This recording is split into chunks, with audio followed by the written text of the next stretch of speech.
I want to talk about a duck. A duck named Ronnie.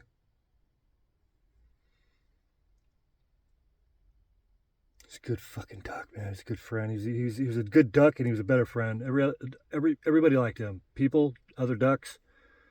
Because ducks usually don't get along, man. On the pond, you ever just kick back in a park and just sit on the bench like for 3 days nonstop and just watch the ducks? Fuck everything else in the universe, because you've had it. You just reach a point where you've just fucking had it. Go to the park like Eckhart Tolle did. Do you know who Eckhart Tolle is? He wrote one of the best-selling fucking not best-selling. He wrote one of the most high-selling. Anybody could be a bestseller. What a crock of shit. Bestseller this week by fucking Rolling Stone or the New York Post. Fuck you, bestseller. There's 10 bestsellers a week. Fuck off with the bestseller. No, Eckhart Tolle wrote this fucking book. It's nonfiction. Read it. If life sucks, read the fucking book. Buy it. $7 fucking dollars. $3 at a thrift store. Fix your whole fucking life. Come on. If your life is shit, read a fucking book. Get off the fucking internet. Put your fucking phone down. Put your phone down and pick up a fucking book. It has these things. It's called pages. Paper. It's made out of paper. Fuck, dude. Just do it. Anyhow, I want to talk about Ronnie the duck. He's a good friend of mine, and that little fucking feathery son of a bitch. Me and Ronnie went to this fucking concert in where the fuck was it? I don't remember if it was Sacramento. It was in the early '90s. In the early '90s, I was.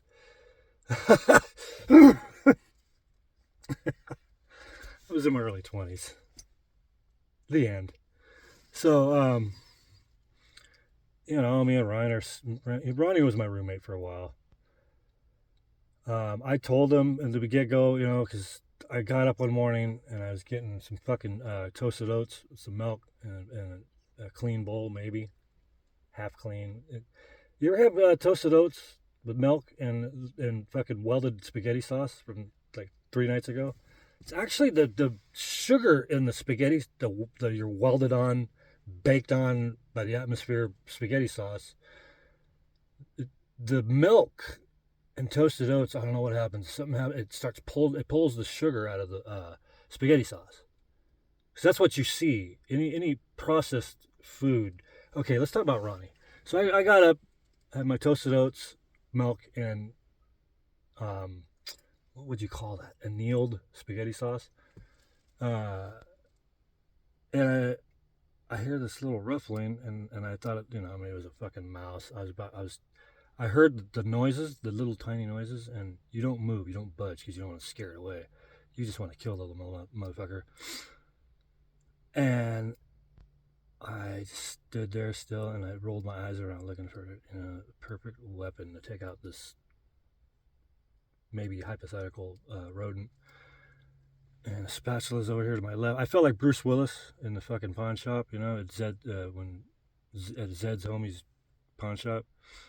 There's a spatula over there. Roll the eyes starboard. I can throw this toaster oven at him, but it's probably gonna fuck up my toaster oven. Not the toaster oven. And then I saw a fucking full unopened monster. And then you start weighing in, worth an extra trip to the store to get another monster, and take this motherfucker out or not, So I went for the spatula. I don't know what I was thinking. And I grabbed the spatula and you try to pinpoint through sonar because you're not looking. You can't look because you're going to scare the little motherfucker off. He's going to run. You're not going to get your kill for the morning. I'm not going to eat him, but you know what I mean? It's still a kill. In the universal scoreboard, okay, it's still counted as a kill. Because you killed. You didn't, just because you're not eating it, oh, it's the kill because you're eating it. No, it's the kill because you fucking killed it. In the court of rodents, you would be considered a murder. And you probably only could hire a rodent attorney. Can you imagine that? I don't want to. Let's talk. This is about Howard. This is about Ronnie the duck. Howard. Why the fuck would I say that? Because it was a movie. with Leah Thompson. Oh, not to be distracted, but Leah Thompson back in the 80s. Jesus Christ almighty.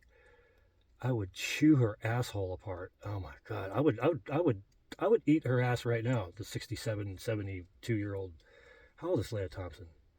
I'm 56. She was a couple years older when I was 14 and just hard enough to fucking just break windshields with it, you know?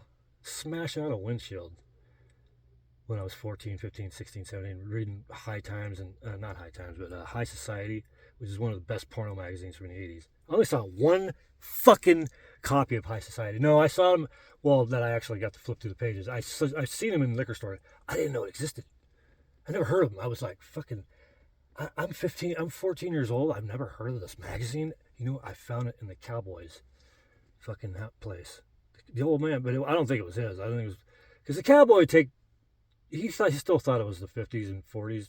No, this is the 80s, bro. You take some dude in off the street and say, all right, boy, you need a fucking place to stay for a couple. That was the Cowboy. That was the fucking Cowboy. He was the single greatest mentor of my entire life. Another Portuguese cowboy, just like my father, my biological father. I had two. How blessed am I? I had two male figures in my young years. My father, my biological father, who was a Portuguese cowboy, and the cowboy. I'll never call him anything else but the cowboy. I know his full name. I'm not saying it here just because. I will protect the family for that, because his boys, his sons, talk about outlaws. Especially his younger son, whose name I won't mention. The last time I went to the ranch was my younger daughter Hannah. She was 3 or 4 years old, and we were just, I picked her up that day. It wasn't a stay over, but I went to pick her up for the afternoon. Daddy went, pick her up. Her mother and I, sadly, are not apart anymore, but are not together anymore. Her mother moved on and got remarried to a Catholic who's a member of the Knights of Columbus, the Catholic Church, and they had like 5 more kids. And I asked her, all these kids running all over the house when I was to see my kid, and I go, oh. And she's literally on the floor in the middle of the living room looking up at me, just surrounded by just complete toddler, adolescent chaos. Because she's not only got the kid that we had, the baby she remarried and had 4 more children. Now she's got an army of toddlers and little children running around like she's Mary Poppins and Julie Andrews all in one. And she's on the I'll never forget it. She's on the floor, kind of on her knees, like just sitting, just sitting on the floor. And she's looking up at me, and I just came to see my kid. My kid was probably about 13 by then. And these kids, right? You can't, when I call the house, you can't have a conversation on the phone because it's just constant screaming. And she's just looking up at me. She goes, I go, oh, you trying to catch up with your sister? Because her sister's got 6 kids. I mean, I lose my mind just being around one kid. Depends. I love kids, but I mean, I don't know if I can be stuck with them, man. I mean, if we stayed together, it was just me and her and a kid, maybe another kid, it'd be doable. But 5, 6 of these little guys, just, I don't know. She was not, how do you say it, biologically, how would I say that? She was not ready for it. Because I wanted to ask her, what are you doing, young lady? She met me in 1995 when she was 18 years old. I was 25 in 1995 in the summer. Strung out, homeless. But back in the 80s and 90s, there wasn't a whole lot of homeless. It was couch hopping. They call it couch hopping. But you can't couch hop in 2025. Not even in 2015, not even barely 2005. Couch hopping was still going, but you know why you can't couch hop in 2015 and 25? Because the people who used to let you hop on their couch for a week or two, day or two, and then be on your way, they are homeless. That's why couch hopping doesn't exist anymore. It's either mom and dad are still alive or streets, baby. You want to go get a fucking donut? Fucking, I know this dumpster behind me. Let's go. Come on, man. I know it's your first week homeless. Don't worry, man. I got you. I got you. I was right where you were at a few years ago. If you can find a blessed individual who's out there, very hard to do in the homeless world, in the world of the streets. We used to call it on the bow back in, no, not we, but I know I was listening to this old cat. We were on work release.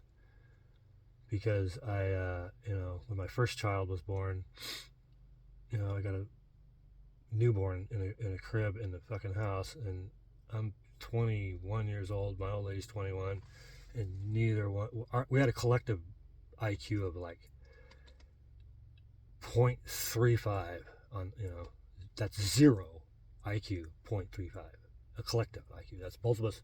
If you put both of our IQs together, when my ex-old lady, I could say her name, Mary Beth Andrews, God rest her soul. Honey, if you're out there somewhere in the cosmos doing the speed of light or just chilling, maybe she's, why do you have to do the speed of light just because you left the body?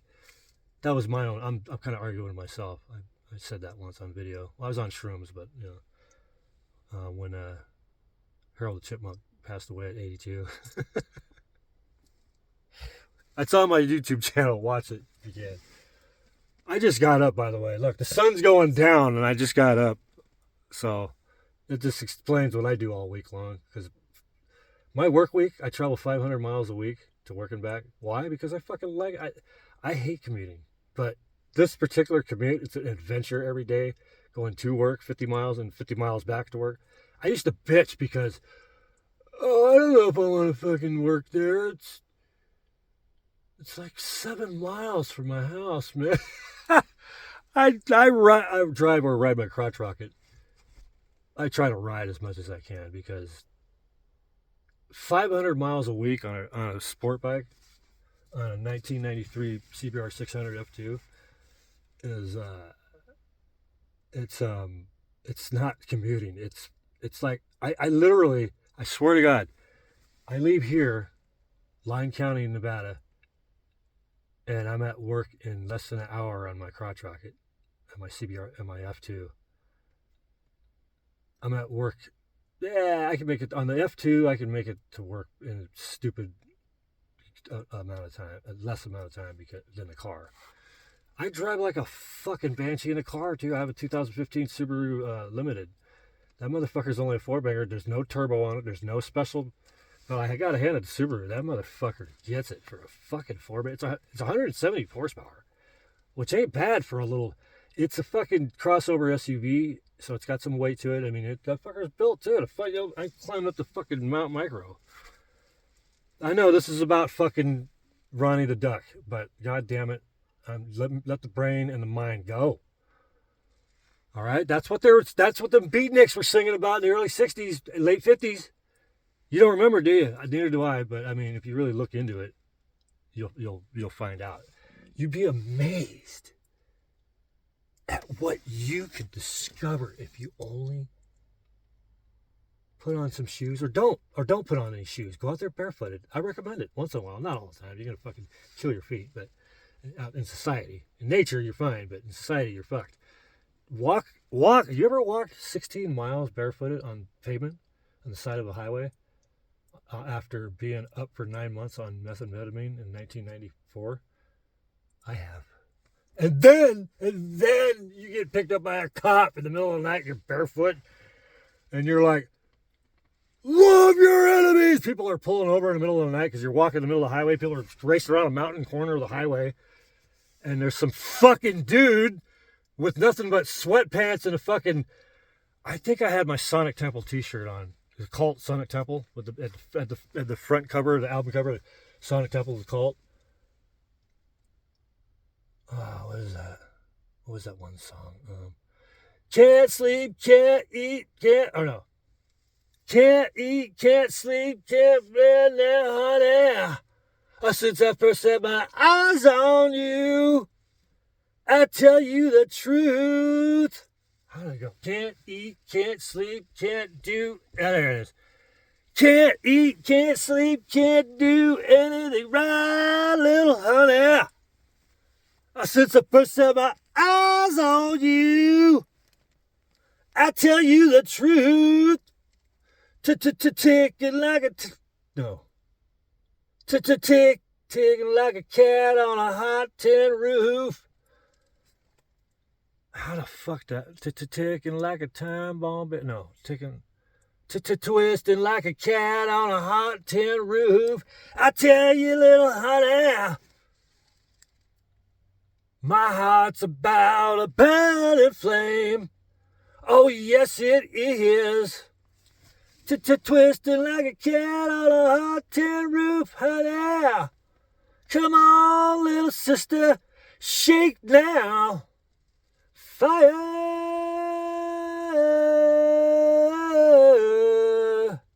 fire, yeah. Smokestack and lightning, honey. Shaking up, you're to blame. Got a flame, little honey. My heart's about a burning flame. Oh, yes, it is. The Cult, baby. What a band. Me and Shawnee saw them. Me and Shawnee, my sister, and my oldest daughter's mama, who slammed the fucking entire pint of fucking 101 schnapps, peppermint schnapps, before we went into the San Francisco Cow Palace to see them. And Bonham was opening up. John Bonham's son, Jason Bonham, and he broke his hand that fucking right in the 3 months of that tour. I'll never forget it because I was excited to see the Cult. They were the headliner for that album, Sonic Temple. Anyhow, I had a Sonic Temple t-shirt on, not to go on a tangent, but anyhow, and a fucking leather vest, black leather vest and sweats, barefoot, long, 2-week non-washed hair, just fucking. Let me tell you something about methamphetamine and the Bible, the Holy Bible. Doing either one on its own, it can be, depending on the user, the Holy Bible, methamphetamine, doing either one can be potentially, you can hit some speed bumps if you're not careful. If you're young, if you're 25 years old, not recommended. Don't do any drugs. I'm with Joe Rogan. Don't do any drugs until you're after the age of 25, after your brain is fully developed. Don't start doing drugs at 15 like I did, because you'll wind up, living in a truck. No, but I'm happy to live it. I choose this. People come over here and go, wait, you sleep in here? And I'm like, yeah, I sleep in a junkyard. And the junkyard, for me, is heaven. I mean, do you need to build something? Do you need to fix something? You don't have to go anywhere. That sounds like a two-stroke. You don't have to go anywhere. Oh, I think Wiggy might have been here, or somebody. I gotta go in. I gotta go in the house. See, it's hard to get out of here. The sun's going down. I'm still in my truck. But I did sleep all day, mostly. I got up for a few hours. I got up at 5 a.m. this morning because my bladder said, bitch, get up, let's party. But only for a few minutes, then let's go back to sleep after you empty me, bitch. I'm your bladder. Hi, I'm your bladder. And you're 56 years old. Guess what? We're going to be best buddies now. After the age of 54, you and your bladder. It's like, after 54, you have a few friends, and one of them is your bladder, your buddy, your best buddy, or parole officer, however you want to look at it. Bladder's all, hey man, you need to get out of that bed. The fuck for? Because I'm your parole officer, your bladder, and if you don't, we're gonna do things to you that you don't want us to do to you. Yeah, like what, motherfucker? Oh, you gonna find out, human. You gonna find out. What is it? Oh, don't worry about it. Go back to sleep. What, man? Nah, that's cool, man. Go back to sleep. I'm your bladder. So what? You don't want to listen to me. All right. And that would be one of the last times you wake up soaked in your bed that you got to go back to bed to. You can't just fuck it off because you got to sleep there tonight, too. Soaked in your own urine. And then your bladder, your parole officer bladder shows up the next morning. Hey, Jimmy, what's up, baby? Fuck you, bladder. What's going on, man? I heard something happened here the other morning, man. What's that? I would have helped you out, but no, You know, I know this video was about Ronnie the duck. You know, Ronnie. Look, Ronnie. All I got to say about Ronnie is he was a good duck. He's a fucking good duck, man. I mean, that little mother. I almost killed him with that spatula that morning because I whipped around, wham! And I stuck it right in the fucking. Stuck it in the sheetrock right next to his head, his little duck head, and he's just looking at me. He was going through his pockets and he's got this jacket on. It was a fucking Baltimore Orioles jacket. You know, one of them jackets. It looks like from a distance, it almost looks like he's wearing a Levi vest. And they get closer. Oh no, he's got sleeves on that motherfucker. I can't see it, but he's on his hands. He's gonna rob us on the sidewalk. One of those jackets. And it says Baltimore Orioles. It's weird because it's not a licensed Baltimore Orioles jacket. I told him that. We got an argument about that one night. It got ugly. I'll never forget it because we were watching Arsenio Hall. The only reason why I was watching Arsenio Hall is because who the fuck was on it? Diane Lane was on it. It's the only reason why I watched it. I was obsessed with Diane Lane at one point. I almost went to Hollywood and climbed some walls for Diane. But then I realized, well, I'm not a stalker. Only pussies are stalkers. You fucking roll up there on your chopper to Diane's fucking gate. Say, yo, Jimmy's down here at the gate. Open the gate. Who's this? Jimmy, NorCal. I come to see you, honey. You and me, baby. That's how you do it. You're not a stalker. What kind of weenie? I mean, that's creepy. Stalking's creepy. It's not right. I wouldn't do it unless this motherfucker did something to me or my family or my people. Then it's not stalking. It's an investigation has been launched. Yes, sir. On this motherfucker right here. See him? See his face? This motherfucker. You guys all see this motherfucker? You see him, preserve him, and bring him to me. Preserve him. Make sure when I see him, he's still pumping, still got blood pumping through that shit bag of his. I want to talk to him. I want to have a conversation. All right? Don't touch him. Don't just grab him. Don't hurt him at all. Do not hurt him. Bring him to me. Because he did some shit to my people. One of my people. You do some shit to me, I'll probably gonna laugh at you, but you do some shit to my people. Okay? You know what I'm saying? Love you guys. Come here. Love you. Now get out there. Get busy. Help us with this investigation. That's how it's done. Alright, Ronnie was there. Ronnie seen some shit. Ronnie done some shit. This fucking dude stole a pack of cigarettes from Ronnie one night, man. Which is just... It wasn't a pack of cigarettes. He had this little special comb, and you can only purchase this little comb in Turkey. It's for feathers, you know, because he used to take that thing and he'd tell me these stories. Hey, Jimmy, check this out. You know, before you almost killed me when I was in your goddamn kitchen. He's Long Island, from Long Island, duck, with the fucking Baltimore. Why are you wearing? I used to give him shit about that. You're from Long Island. How come you don't have a fucking Yankees or Mets jacket? You're wearing a fucking Baltimore jacket. And he said, "You shut the fuck up about this jacket, Jimmy." And I was like, and he never talked to me like that. Not like that. I mean, not in that context. You know, we give each other shit about our teams.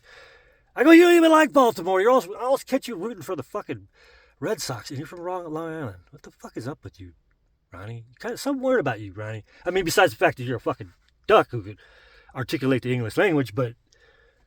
And he's like, you shut the fuck up about this jacket. And he didn't get mad. He started crying for a minute. And I'm an asshole. I finally got it out of him about the jacket.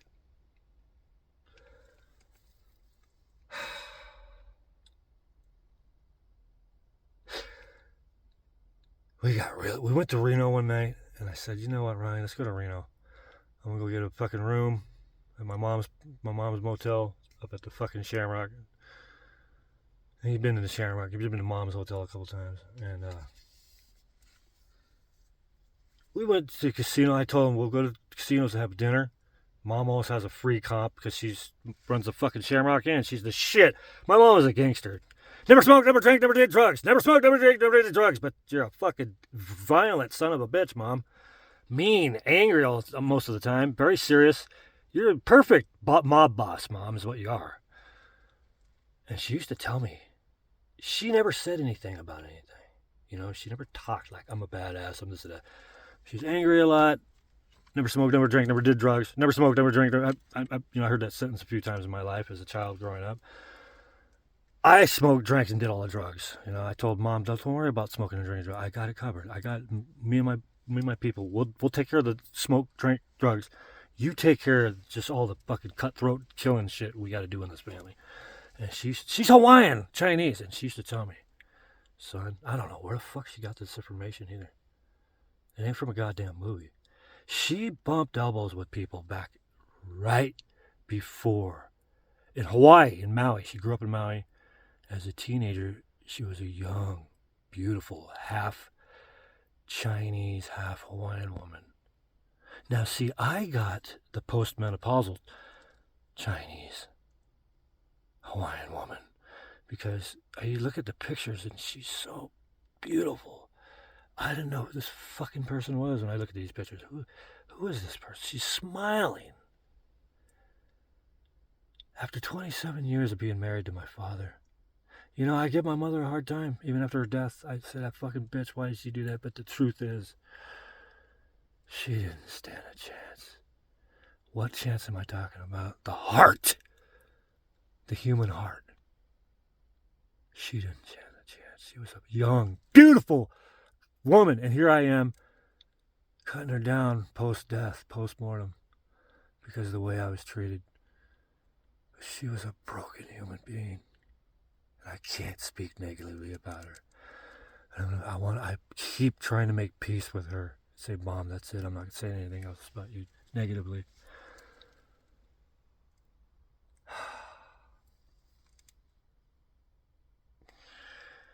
I gotta let it go. And maybe I can do it right now.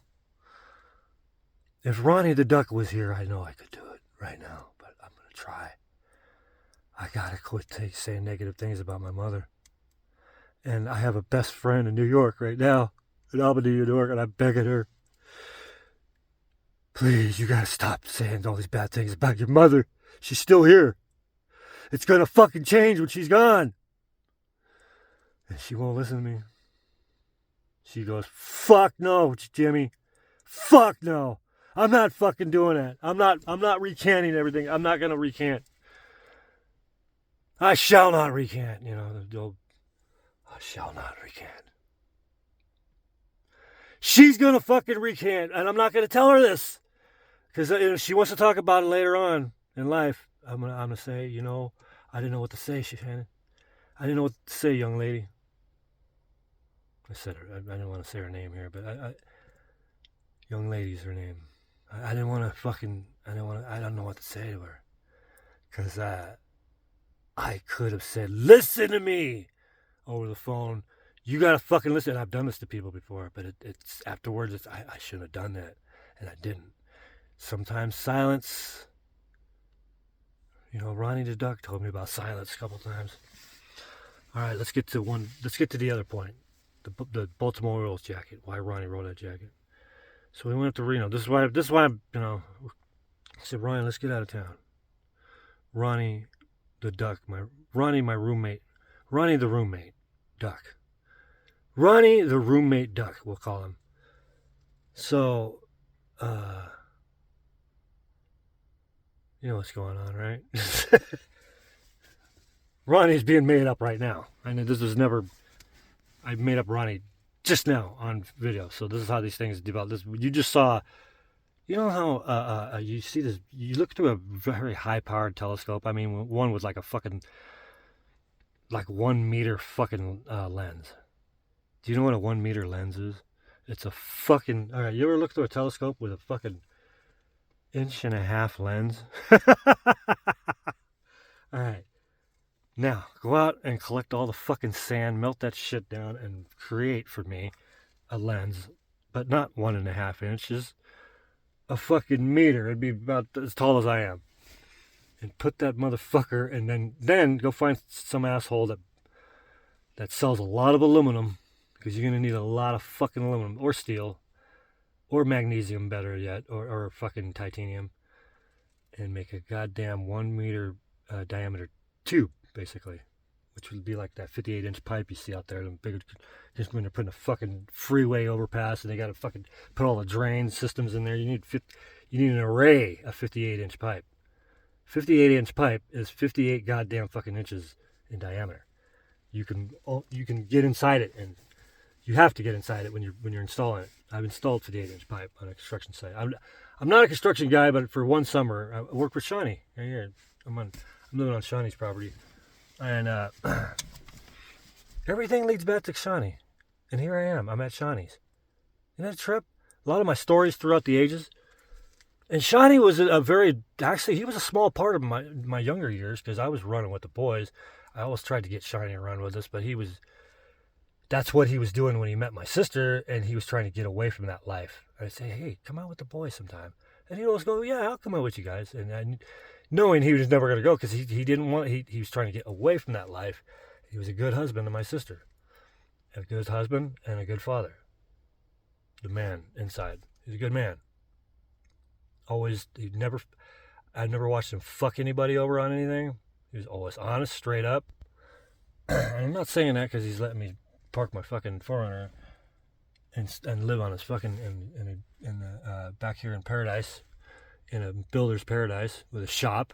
Fuck, I joke around, but you can literally probably build a rocket out here. We probably wouldn't get it off the ground, but I bet you, if me and Wiggy and Shawnee and Jeremy, the four of us got together and oh my God, it's a fucking reality show. I gotta call World's Deadliest Catch right now. I gotta send him an email. Say, dude, I got a proposal. Make us rich and we'll make you rich and everybody will be happy. It'll be the next episode of Junkyard Builds! Ronnie the Duck would have been here too. It would have been 5 of us.